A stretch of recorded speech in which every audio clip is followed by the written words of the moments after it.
Yawana Sunshine. Aujourd'hui, je voudrais te parler des dangers, en fait, de la spiritualité. Pourquoi j'utilise le terme danger? Tu vas comprendre.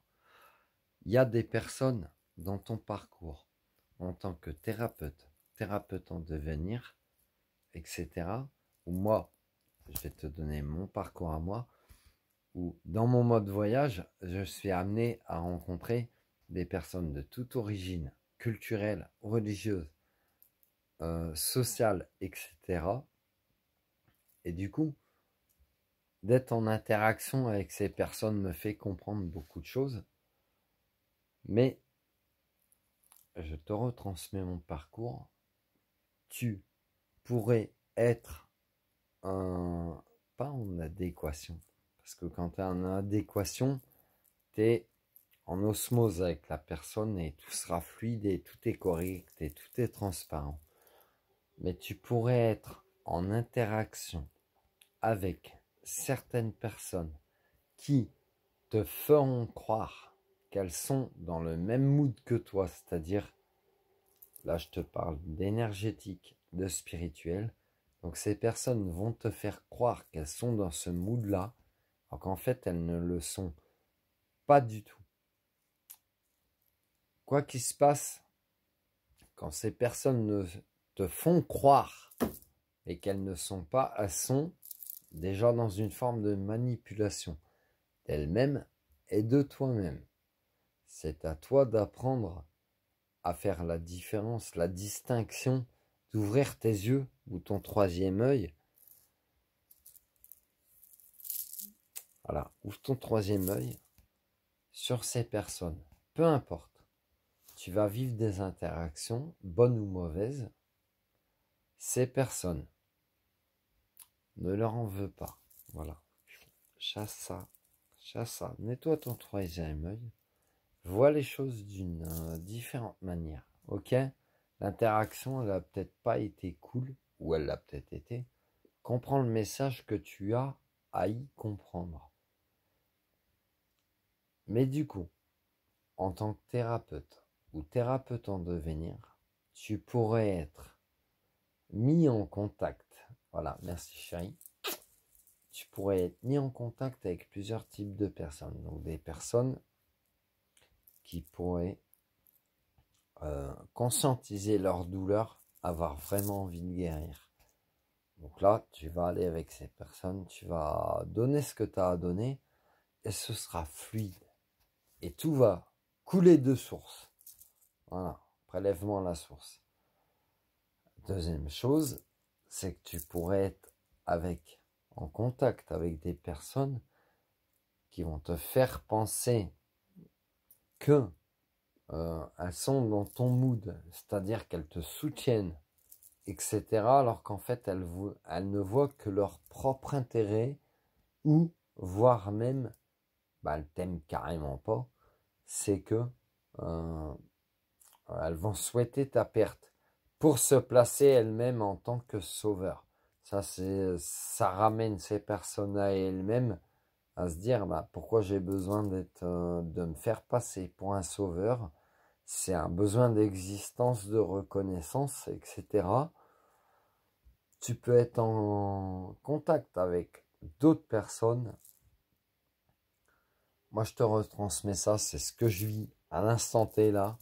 C'est que, encore une fois, puisque c'est pas la première fois dans ma vie que ça m'arrive, donc apparemment, j'avais pas compris la leçon. C'est que je suis en contact avec quelqu'un qui s'est fait passer pour un sauveur, mais qui ne l'est pas, qui a fait semblant d'eux. Moi, je me pose la question, en fait. Je me pose la question suivante, c'est que quand une personne, elle ment à une autre personne, donc elle se ment aussi à elle-même, mais que la personne va pousser le truc jusqu'au point d'être découvert elle-même, parce que, si tu veux, par mensonge interposé, un mensonge en enclenche un autre, en enclenche un autre, en enclenche un autre. Du coup, les personnes qui commencent une quelconque relation, qu'elle soit amicale, sentimentale, professionnelle, etc. Si une personne, elle commence une relation par le mensonge, cette même personne sera rattrapée par son propre mensonge.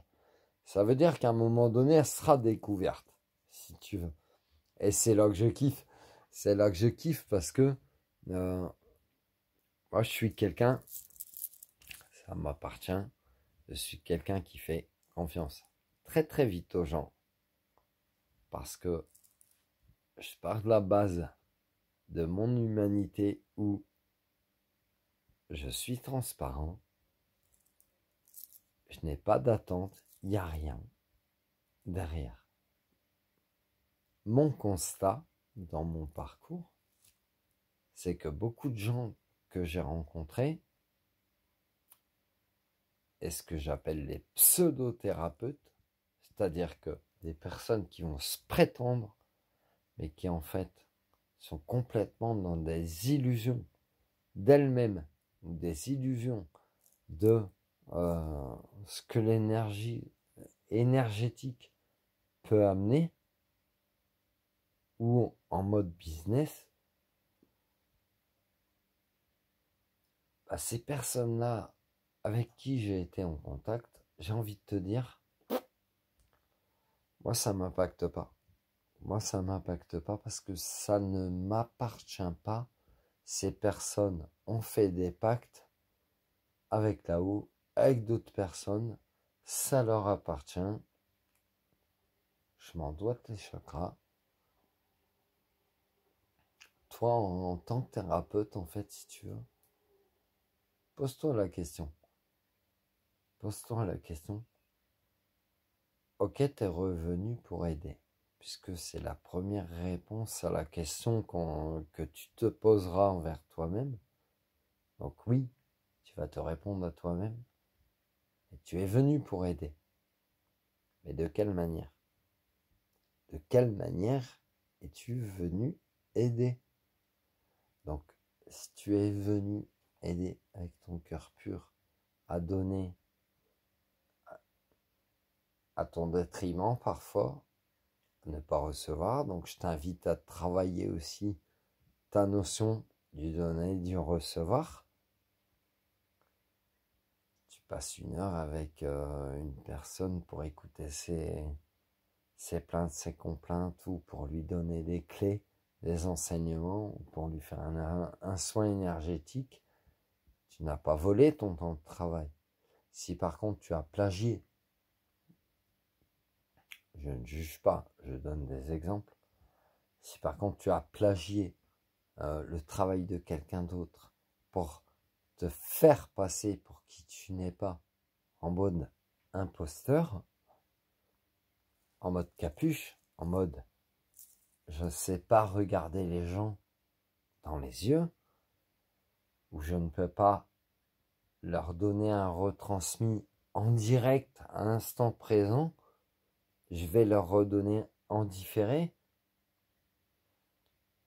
Pose-toi la question, à quel genre de personne tu as affaire? Ou, énergie interchangeable, sunshine, c'est, ou pose-toi la question, quel genre de thérapeute tu es? Si tu es un thérapeute et que tu as interagi, que tu agis comme ça. Ton bien-être premier, en tant que thérapeute, puisque c'est ce que je t'ai dit, c'est je suis venu pour aider. Donc, la suite logique de cette réflexion, c'est si tu es venu pour aider, tu recevras ce que tu estimes recevoir, mais tu recevras aussi ce dont tu mettras en place. Donc tout dépend aussi de tes intentions. Si tes intentions sont de devenir millionnaire et que le reste, on n'a rien à foutre, tu vas devenir millionnaire. Au détriment de combien de personnes? Au détriment de combien de personnes? Si tu souhaites en vivre honnêtement et que tu as des consultations, que de temps en temps et que c'est fluctuant, c'est ce qui m'arrive. Je te donnerai jamais d'exemple si ça m'arrive pas moi-même. Bah c'est ok, tu prends ce que tu as à prendre. Si maintenant tu es axé dans le business en tant que thérapeute, à pousser les gens à revenir par peur surtout, parce que la peur est beaucoup attisée pour faire revenir les gens. Moi, il m'arrive régulièrement de dire à des personnes, mais non, tu m'as consulté, reviens pas la semaine prochaine, reviens pas le mois prochain, reviens l'année prochaine ou ne reviens jamais même. Puisque si la personne ne revient jamais, ça veut dire que moi, en tant que thérapeute, j'aurais bien fait mon travail. Tu comprends? Est-ce que tu comprends ça? Je te le répète. T'as peut-être pas compris, je te le répète. Si la personne, mon consultant, c'est déjà une possession. Si le consultant, le patient, le client ne revient pas, switch your mind. Est-ce que toi, en tant que thérapeute, tu n'auras pas excellé dans ton travail? Donc après, il t'appartient à toi, en tant que thérapeute, d'enseigner à ton patient, consultant, client, de lui enseigner la chose suivante, c'est que, mais si tu vas bien, tu n'as pas besoin de mes services. Et là, tu seras axé dans le bien-être, dans l'amour inconditionnel, parce que tu ne forceras pas un libre arbitre, tu ne seras pas dans un viol. Alors que si tu axes la conscience d'une personne sur ses peurs, sur et il y a beaucoup de choses, je t'encourage à faire des recherches sur la peur ou sur le conditionnement par rapport à la peur, sur le conditionnement humain par rapport à la peur. Oh, tu vas être surpris, tu vas découvrir des choses. Mais c'est un thérapeute, il axe la conscience des gens sur la peur, bah forcément il aura des clients. Oui, cette personne aura des clients tous les jours. Mais les personnes, ces clients qui vont venir, elles n'iront jamais, jamais bien. Pourquoi elles n'iront jamais bien?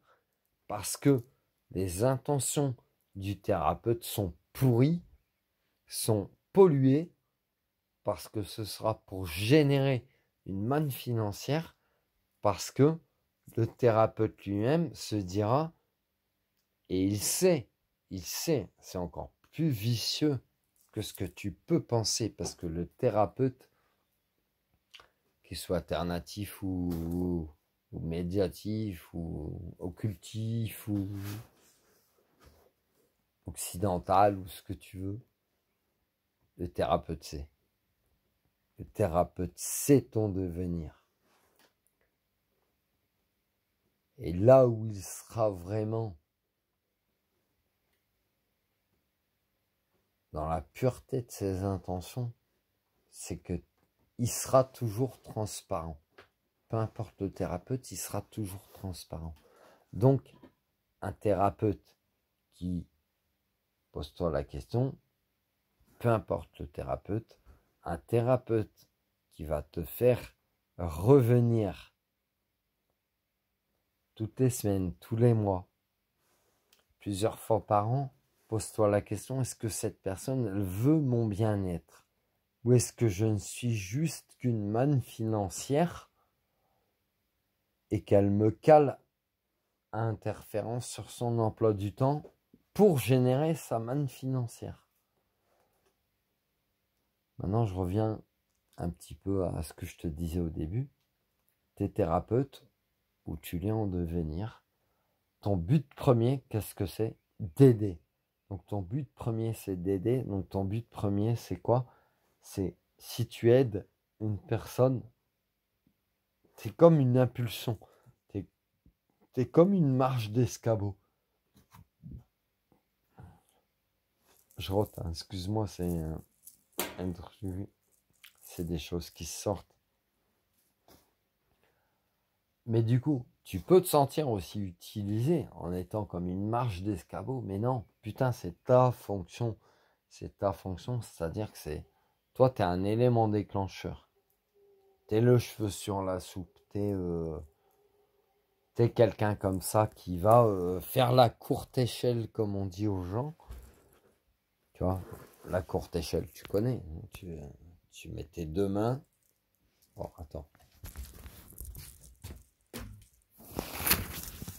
Voilà. La courte échelle, tu mets tes deux mains comme ça. La personne, elle met son pied sur tes deux mains. Et puis tu lui envoies une impulsion pour l'aider à grimper. C'est ça. C'est exactement ça que tu es. Donc parfois, par moment, en tant que thérapeute, tu peux avoir un manque de reconnaissance envers toi-même. Mais ça, c'est une blessure à travailler envers toi-même. C'est que tu vas te dire, putain, tu vas être en ambivalence en fait entre ce mouvement que je t'ai imagé, où j'impulse un mouvement, mais j'en suis l'instigateur, mais je n'en récolte pas les fruits. C'est-à-dire que tu impulses un mouvement, mais que derrière, tu pourrais penser, que, putain, on me reconnaît pas alors que c'est moi qui ai fait tout ça. Toi, tu sais ce que tu as fait. T'es un élément déclencheur. T'es un élément déclencheur. Et ton rôle s'arrête là, si tu veux. Ça veut dire que tu n'as même pas à en vouloir à l'autre ou à toi-même. Ton rôle s'arrête là. Tu as impulsé un putain de mouvement. Initiateur de conscience. Initiateur de conscience, c'est une famille d'âmes. Je t'invite à aller lire ce livre. Marie-Lise Labonté, c'est l'auteur, Les familles d'âmes. Voilà. Et tu prendras conscience de certaines choses en lisant ce livre, je pense. En tout cas, peu importe ce que tu mets en place dans ta vie, pour toi-même, pour les gens, tout est toujours ok, tout est toujours juste. Et même si tu impulses, ne te sens pas illégitime ou comme si on t'a volé, on t'a dépossédé de quoi que ce soit, tu ne possèdes jamais rien, Sunshine, tu possèdes jamais rien. Enlève, non, c'est imposé. Je te suggère de switcher your mind pour voir les choses d'une autre manière. Voilà. Prends soin de toi, Sunshine. Je t'aime, je t'aime, je t'aime. C'est malade. C'est malade. Je t'aime, Lily.